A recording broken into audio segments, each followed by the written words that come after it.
साथियों, सबसे पहले तो आप सबसे माफ़ी चाहते हैं कि यह प्रेस वार्ता जो है हम लोग धूप में कर रहे हैं और आप लोगों को धूप में प्रेस वार्ता कवर करने की आदत नहीं होगी। दरअसल मसला ये है कि ये आज का जो प्रेस वार्ता है ये ऑटो चालकों की प्रेस वार्ता है और उनके लिए जो मुख्य मांग है वो मुख्य मांग ये है कि पार्किंग की व्यवस्था नहीं है, शौचालय की व्यवस्था नहीं है, उनसे जो है भारी फाइन वसूला जाता है। और ख़ास करके जो महिला ऑटो चालक हैं जो मजबूरी में ऑटो चला रही हैं, जैसा कि इन्होंने कहा कि पति के लिए जो है ऑटो निकाला गया था लेकिन उसका किस्त चालू था, फिर मुझे जो है उनके नहीं रहने पे जो है ऑटो चलाना पड़ रहा है। तो हुआ कि जहाँ उनका ऑटो लगा रहता है प्रेस वार्ता भी वहीं से किया जाए। तो धूप में जो है आप लोग प्रेस कवर कर रहे हैं, इसके लिए आपका बहुत बहुत शुक्रिया और माफ़ी कि धूप में प्रेस वार्ता हम लोग कर रहे हैं। दूसरा, आज जो है वो आज बिहार दिवस है, तो आप सबके माध्यम से हम पूरे बिहारवासी को बिहार दिवस की बहुत बहुत बधाई देते हैं। और आज बिहार दिवस पे देश के कई नेताओं ने बधाइयाँ दी हैं। बधाई देते हुए कहा कि बिहार का गौरवशाली इतिहास है, गौरवशाली परंपरा है, वो है, लेकिन बिहार का वर्तमान बहुत मुश्किल में है। कल ही आप लोगों ने एक न्यूज़ कवर किया होगा, पंजाब के अंदर बिहारी छात्रों को चुन चुन करके पीटा गया है, जानलेवा हमला किया गया है उनके ऊपर। तो हम कहते हैं कि इतिहास है हमारा बहुत शानदार, सचमुच बिहार की मिट्टी बहुत गौरवशाली मिट्टी है, लेकिन हमारा वर्तमान एक मुश्किल में गुजर रहा है और वर्तमान को सुंदर किए बिना हमारा भविष्य सुनहरा नहीं हो सकता है। तो यह जो यात्रा है, ये यात्रा बिहार के भविष्य को बेहतर बनाने के लिए है, बिहार के वर्तमान की स्थिति को सुधारने के लिए है और ये यात्रा बिहार के विद्यार्थियों नौजवानों की यात्रा है। इस यात्रा में जब हम लोग भितिहरवा से चलना शुरू किए हैं तो हर जिले में जब हमारी यात्रा पहुंच रही है तो जो प्रभावित वर्ग हैं, वहाँ के स्थानीय लोग हैं या कोई ऐसा समूह, कोई ऐसे प्रोफेशन से जुड़े हुए लोग, उनकी जो समस्या है उसको उठा रहे हैं। सबसे पहले हम लोगों ने पेंडिंग भर्ती वाले जो नौजवान हैं उनका मुद्दा उठाया, फिर जो पेपर लीक होता है उसका मुद्दा उठाया, फिर जो है पलायन से जो प्रभावित लोग हैं उनका मुद्दा उठाया। उसके बाद जो है आज मुजफ्फरपुर शहर में हम लोग जो ऑटो चालक हैं, महिला और पुरुष, खास करके महिला, उनकी जो परेशानी है जिसके बारे में इन लोगों ने बात रखी है उसको उठा रहे हैं। तात्पर्य ये है कि हम चाहते हैं कांग्रेस पार्टी जैसे देश को आज़ादी दिलाने के लिए संघर्ष का एक मंच बना, यह यात्रा भी संघर्ष का एक मंच बने और बिहार का कोई भी प्रभावित व्यक्ति जो किसी भी समस्या से ग्रसित हो वो अपने मुद्दों को लेकर के इस मंच से संघर्ष कर सके, उसकी आवाज़ में आवाज़ हम लोग मिला सकें, उनके कदम से कदम मिला करके हम बिहार की सड़कों पर चल सकें और जो सरकार हमारी बात नहीं सुन रही है उन तक अपनी बात सुना सकें। जैसे अभी जब सीतामढ़ी में 5वें दिन हमारी यात्रा थी तो रीगा के चीनी मिल के मजदूरों का मुद्दा हम लोगों ने उठाया। मजदूरों ने कहा कि यहाँ के जो मिल मालिक हैं, जो नए मिल मालिक आए हैं, भाजपा के नेता हैं, मंत्री भी रहे हैं कर्नाटक सरकार में, वो जो नया मैनेजमेंट है पुराने सारे मजदूर को निकाल दिया और जो नया मजदूर बहाल किया गया है उनको आधे दाम पे काम कराया जा रहा है।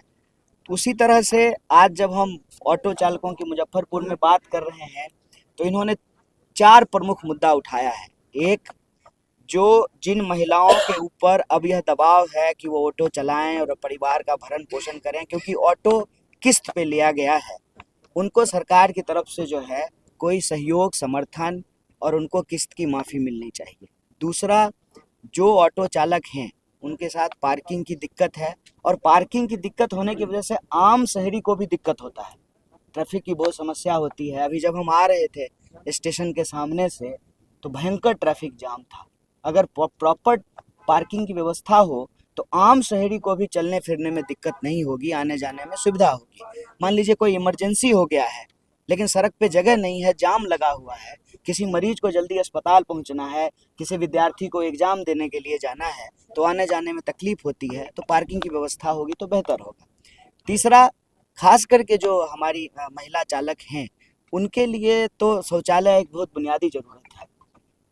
शौचालय सबके लिए बुनियादी ज़रूरत है, लेकिन महिलाओं के लिए ज़्यादा ज़रूरत है।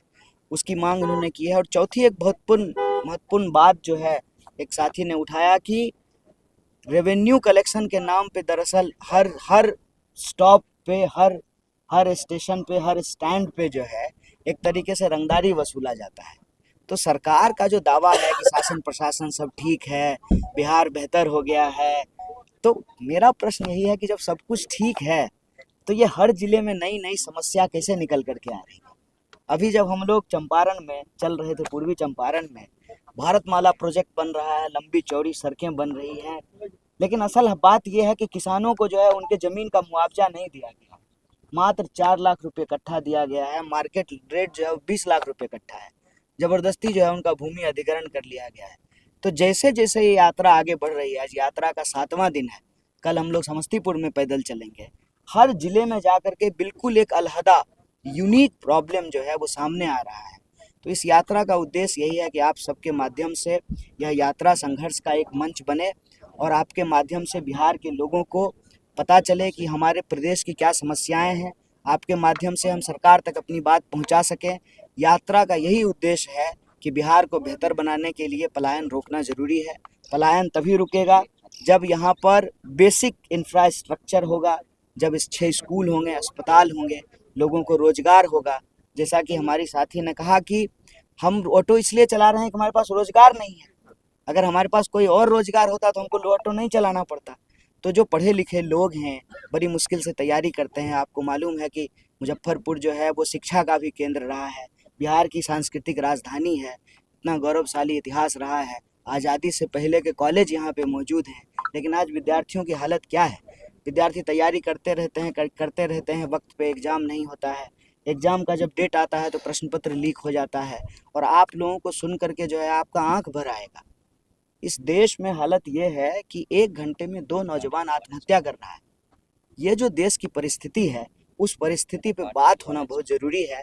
और हमारी कोशिश है कि इस यात्रा के माध्यम से, पद यात्रा से चलते हुए प्रभावित वर्ग से जो है मिलें जुलें, उसका दुख दर्द साझा करें और उनसे आह्वान करते हैं कि आपका मंच है, इससे जुड़िए और अपने हक के लिए लड़िए। आपसे कदम से कदम मिला करके हम चलेंगे और आपके हक के लिए ये लड़ेंगे। पद यात्रा की शुरुआत इसी साल क्यों हुई? क्योंकि बिहार में इसी साल विधानसभा चुनाव होना है। क्या इसे चुनावी यात्रा ये क्या नहीं, चुनाव पहली बार बिहार में हो रहा है स्टार्ट। इससे पहले क्यों नहीं शुरुआत की गई? नहीं, इससे पहले भी हुई थी। आप याद नहीं करना चाहते हैं ना, क्योंकि उसमें मसाला नहीं है।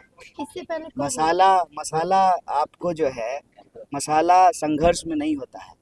मसाला जो है ना अनावश्यक जो है ना चुनावी चर्चा में होता है।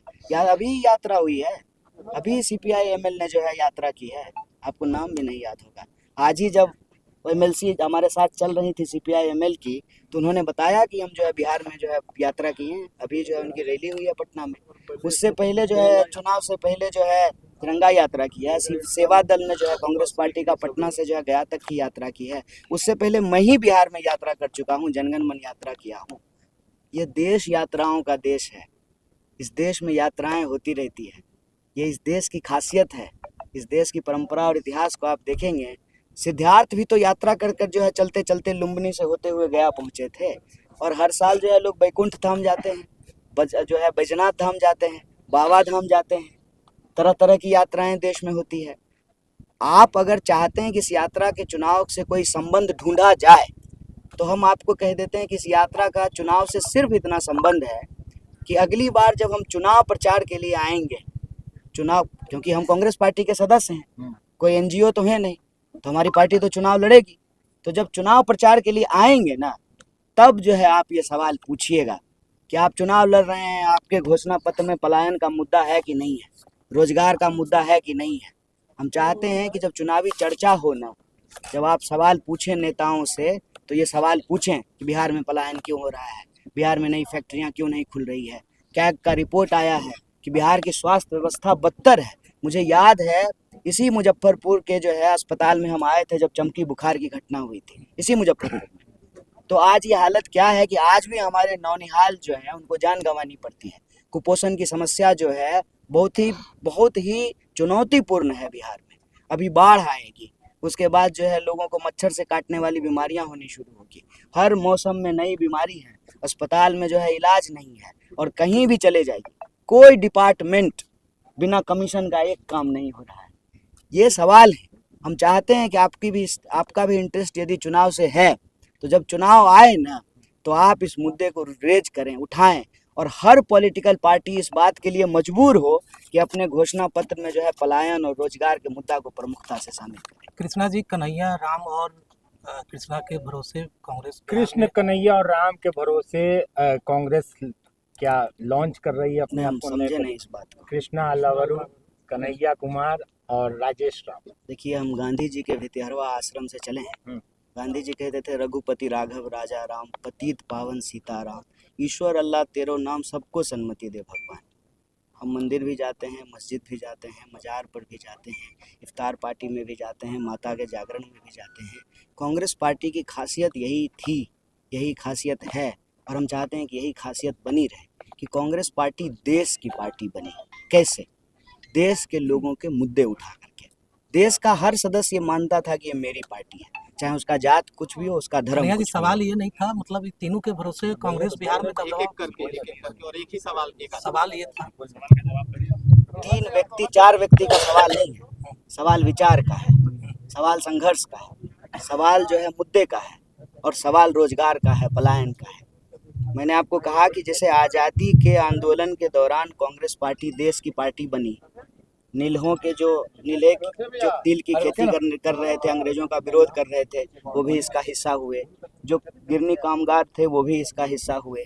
जो नौसेना में काम करते थे वो भी इसका हुए। जो अंग्रेजों की नौकरी करते थे, अपना नौकरी छोड़ करके, वकालत छोड़ करके, बैरिस्ट्री छोड़ करके, वो भी इसका हिस्सा हुए। जब समाज का हर वर्ग, हर समूह इस पार्टी से जुड़ा और सब मिल करके लड़े, तभी तो अंग्रेजी राज गया, संविधान का राज स्थापित हुआ, हमारा आपका वोट बराबर हुआ। इस मंच पे बैठे हुए लोगों की जाति धर्म अलग अलग हो सकती है, पेशा अलग अलग हो सकता है, वोट बराबर है, जो संविधान का राज स्थापित हुआ। तो अगर हम चाहते हैं कि आज़ादी बची रहे, संविधान बचा रहे, और देश में सबको शिक्षा, सबको काम, बराबर का आत्मसम्मान मिलता रहे, उसके लिए ज़रूरी है कि कांग्रेस पार्टी जो प्रभावित वर्ग है उसके लिए संघर्ष का मंच बने। बात 1, 2, 3 व्यक्ति का नहीं है, बात विचार का है। एक सवाल है अगला कि चलो का पूरे भी नारा है क्या? देश में जो है वन नेशन वन इलेक्शन की चर्चा चल रही है, उसको इस पर आप क्या लोग कहें? किस नजरिए से देखते हैं? देखिए, आप लोग घूम घाम करके इलेक्शन पे ही आ जाते हैं, और हम कोशिश करेंगे कि आपको जो है घूम घाम करके हम रोजगार पे लेकर के चले जाएं। कुछ बात करिएगा। वन नेशन वन इलेक्शन की जो चर्चा है, इलेक्शन होता रहे, one nation one election Congress जो भी होता रहे, शुरू हुई हमारा मुद्दा यही है कि इस देश के राजनीति के विमर्श के केंद्र में नौजवानों के रोजगार का सवाल प्रमुखता से उठाया जाए। कांग्रेस और अगला जो चलो की प्रभावी- नीति अपना रही है क्या बिहार? और जो प्रभावित युवा वर्ग है, ये यात्रा उसका मंच बने। किसी को नेता बनाना, MP, MLA, मंत्री, मुख्यमंत्री बनाने के लिए नहीं। जो प्रभावित युवा वर्ग है, जो प्रभावित नौजवान है, जो स्थानीय लोग किसी मुद्दे से प्रभावित हैं, उन मुद्दों को उठाने का, उन मुद्दों पर संघर्ष करने का ये मंच बने। कन्हैया जी, आप बिहार के रहने वाले हैं और बिहार में ही राजनीति देखा जा रहा है कि हाल फिलहाल में 6 महीना बचा हुआ है, उसके बाद आपको भेजा गया। आखिर क्या वजह है जो आपको बिहार से दूर रखा गया? नहीं, जबकि- कौन हमको बिहार से दूर रखेगा? आप ही कह रहे हैं बिहार मेरा। पार्टी रखी आपकी। अच्छा, तो हम जब पार्टी में नहीं थे तब बिहार के नहीं थे। जिस समय CPM में थे उस समय तो आप बहुत एक्टिव थे, लेकिन जब से आपको कांग्रेस में गए हैं तब से तो बिहार छोड़ ही दिए हैं, और चुनाव 6 महीना बचा हुआ है तो आप देख रहे हैं कि सक्रिय हैं। नहीं, ये तो आपके मन में है ना। कैसे बिहार छोड़ देंगे? मेरी माँ यहाँ रहती है, मेरा परिवार यहाँ रहता है, मेरा घर यहाँ राजनीति नहीं कर रहे हैं। एक ही सवाल। राजनीति तो हम अभी भी नहीं कर रहे। अच्छा कन्हैया जी, ये NDA के द्वारा, कन्हैया जी रुकिए ना, आप पर आरोप लगाया गया था देशद्रोह का भी। नीतीश कुमार अभी एक वीडियो वायरल हुआ जिसमें राष्ट्रगान में प्रणाम कर रहे हैं, हिल डुल रहे हैं, उस पर आपकी क्या प्रतिक्रिया? मेरी अभी सबसे एक ही प्रतिक्रिया है कि ये यात्रा पलायन रोकने और रोजगार देने के लिए है। बाकी दुनिया भर का आपको जो भी प्रश्न है सब बचा करके रखिए, सबका जवाब देंगे बारी बारी से। आज मेरा आपसे निवेदन है कि इस प्रेस कॉन्फ्रेंस के माध्यम से जो महिला ऑटो चालक हैं, जो ऑटो चालकों ने समस्या उठाया है, प्लीज़ जो है हाथ जोड़ करके निवेदन है उस पर उठाइए। देश भर की मीडिया बहुत कुछ बात करती है, आपसे निवेदन है ना कि कभी मजदूरों का मुद्दा उठाइए, कभी नौजवानों का, कभी किसानों का, कभी आप पत्रकार हैं, अगर आपकी भी कोई समस्या है तो वो भी बोलिए, आपके साथ भी एक दिन प्रेस कॉन्फ्रेंस करेंगे।